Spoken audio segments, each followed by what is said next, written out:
কড়াইতে শুকনা কড়াইতে একটু ভেজে নিলাম।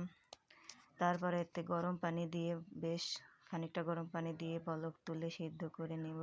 সিদ্ধ করে নিয়ে তারপর নামিয়ে কিছুক্ষণ ঢেকে রাখবো। তারপর কাঁটাগুলো বেছে নেব। আর আমি এখানে বেশ খানিকটা পেঁয়াজ দিয়ে এই মাছটা রান্না করব। এভাবে পেঁয়াজ বেশি করে দিয়ে মাছ ভুনা করলে শুটকি মাছ খেতে কিন্তু দারুণ লাগে।